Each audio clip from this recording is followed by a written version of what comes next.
Hello, everyone. Welcome back to Blossom Unfiltered. Today, we are going to be talking about Love is Blind, a show where singles, some desperate, are kept away from their families, technology, the outside world in general, while being manipulated into thinking love is blind or pretending that love is blind. Then they go on a vacation where cracks start showing before ultimately going back to the real world to face reality and be delivered, hallelujah, from their delusions. Only some survive this process. However, love is not blind for them because they find their partner attractive.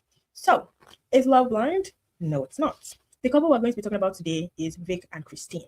So, as I stated in the last video, I did not get to do a meet the cast because I'm in school studying exams. So, we are going to look at what they said in their bio to see if it matches up with what they did in the pods, how they behaved in the pods, how they showed up in the pods, and after the pods. So, let's get started.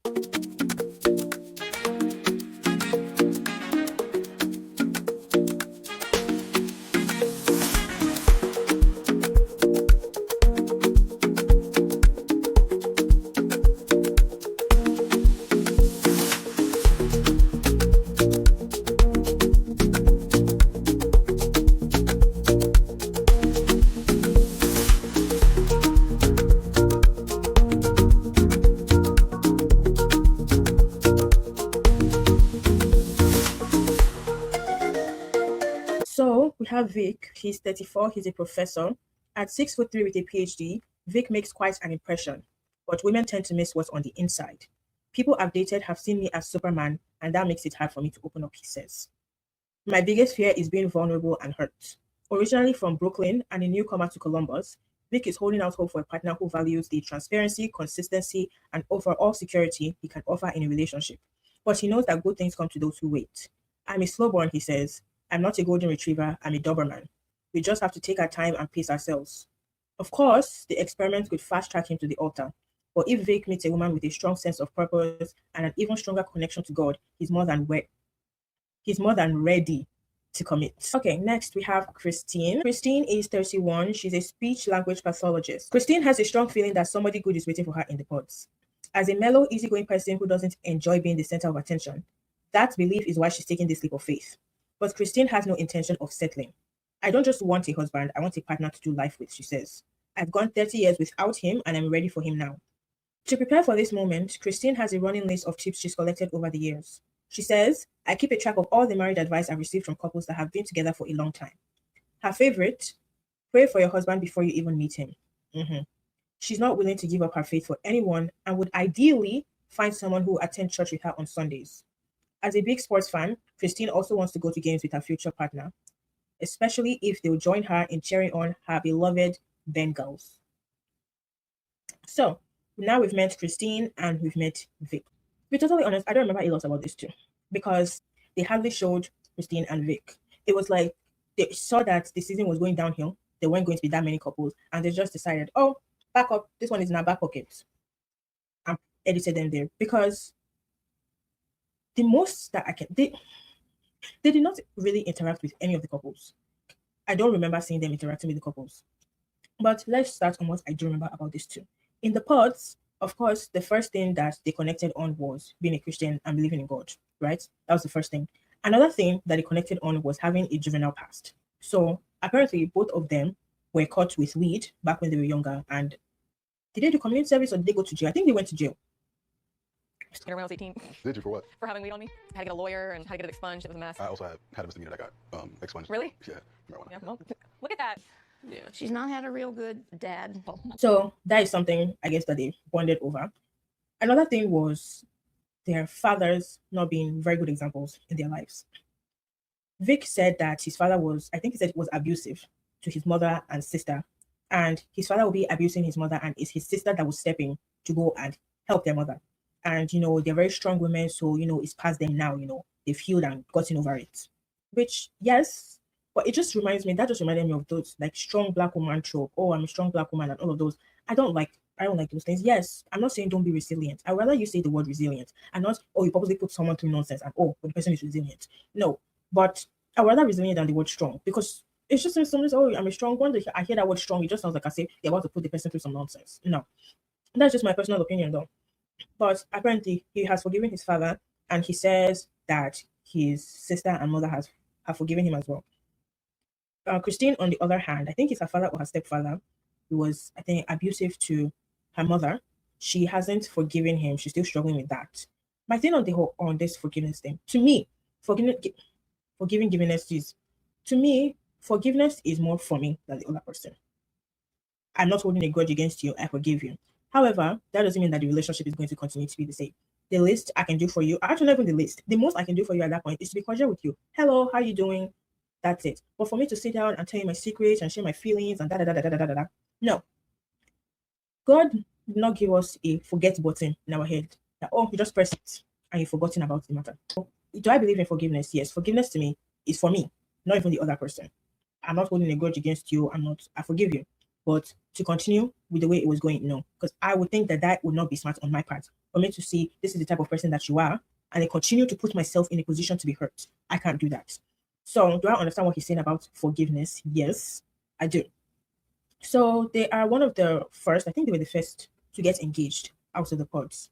However, on the vacation, where are Christine and Vic? Where are Christine and Vic? Nowhere to be found. They did not go on the vacation to Mexico. I think they went to Malibu or somewhere. And at first when I saw that, I thought, oh, is it because of their juvenile history or juvenile record that they weren't able to go to Mexico? But apparently not. Lal is Blind did not have a budget to send 6 couples on the vacation.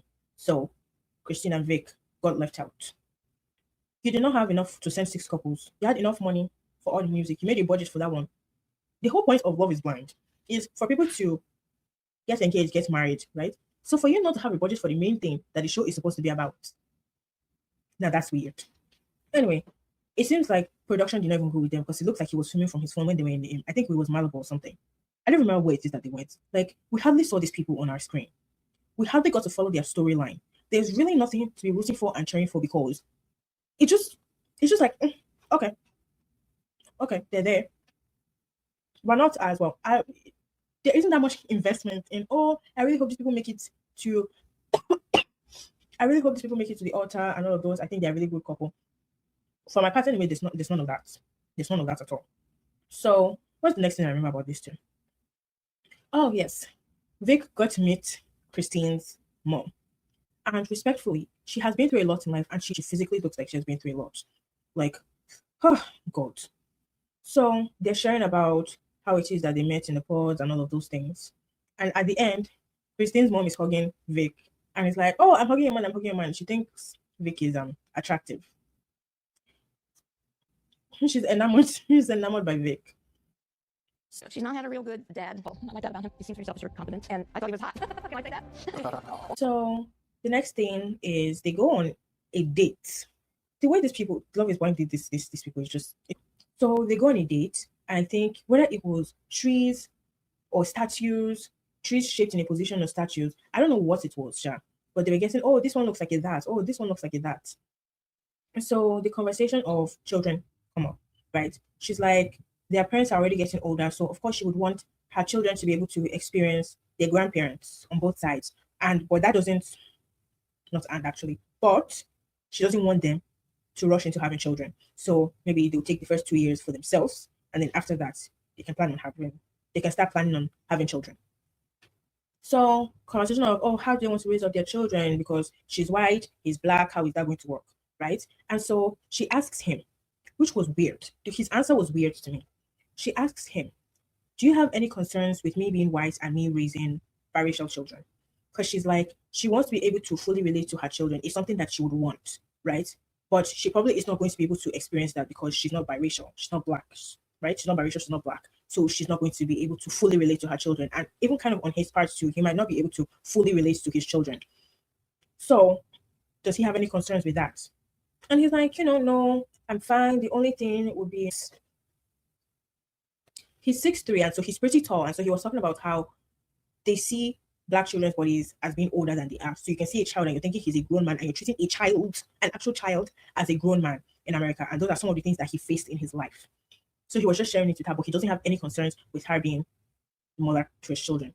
And I found it, no concerns. I found that weird because even speaking from my point of, let's, for example, now, I'm from Edo State, right? If I'm Jesus Christ, English, please. I'm from Edo State. If I'm getting married to somebody who is Igbo, right? There's going to be a difference in culture. there's already going to be that difference in culture, and it's a conversation that is going to have to come up. How are we raising our children with the different cultures? How are we merging it? How are we merging it? That is going to come up. But we're both black in Nigeria. Talk about even a different African country self. Somebody who is Nigerian, marry somebody who is Ghanaian. Difference in culture, right? Difference in culture. Somebody who is Nigerian, African, marry somebody who has been born here all their lives. They grew up here. This is all that they know. There's already that difference in culture. So I wish you would have talked more about the differences in the way they grew up. I'm not even saying it has to be just you're white and black, but they grew up with different experiences, with different cultures, right? So of course they're going to have to navigate how they're going to mesh that. One thing that I'm going to give her credit for what she said the way she grew up, she was in like a bubble. There wasn't a lot of diversity in her area. And she doesn't want her children to grow up like that. She wants her children to meet different people and socialize with different people of different races, of different cultures, of different backgrounds. That's something that she wants for her children. I just wish that he would have spoken more on it and not just brushed it off. Not just brushed it off like that. Because, my God, it's a conversation that is going to have to come up. There's a difference in culture. There's a difference in the way you grew up. Just like Nigerian, somebody is Yoruba, somebody is Igbo. Difference in culture, difference in the way you greet, difference in food, difference. There's a difference in the culture, and it's a conversation that's going to have to come up. So him just brushing it off, I found that kind of strange. Except they just edited it out. To your window before Okay. with your house and family? Yeah.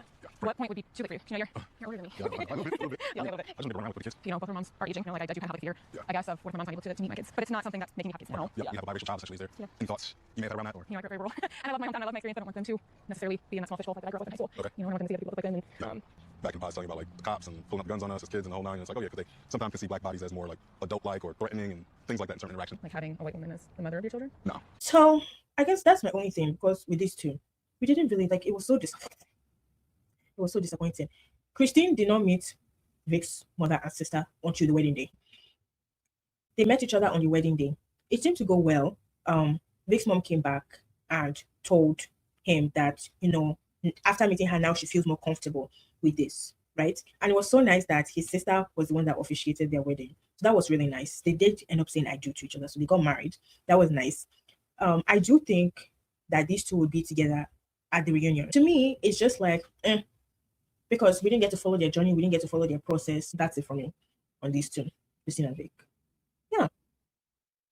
I guess that's it. That's all I remember on these two. I think that's even all that there is. Because it just seemed, everything else is not going this. People are breaking up. Let's just put these two there. I think they were an afterthought. I'm also here for people to find what it is that they want in a spouse, and for them to be aligned on things, and for this to genuinely work out for them. I think that was the purpose of the show, was it not? Even though love is not blind, but for people to find their person. I think it's good for people to find their person. So, as much as yes, you want for drama, you want for ratings, there should be stable couples there as well, who are there mostly for the right thing. Because as I've said, if you're coming on this Love is Blind show, you are also coming because you want some fame. Yeah, because you could go to the local matchmaker in your area. Yeah, I could ask them to help you find a match. But the people who come here mostly looking for love and hoping, I could find my person here. If it doesn't work out, it doesn't work out. And actually getting up and leaving the pot, not trying to force things and make things work. But if it does end up working out for you, it's great. I think it's a nice thing. So those are my thoughts on Christine and Vic. Don't forget to comment, subscribe, like, share, hype the video, turn on the notification bell. Thanks for watching, and I will see you in the next one. Bye.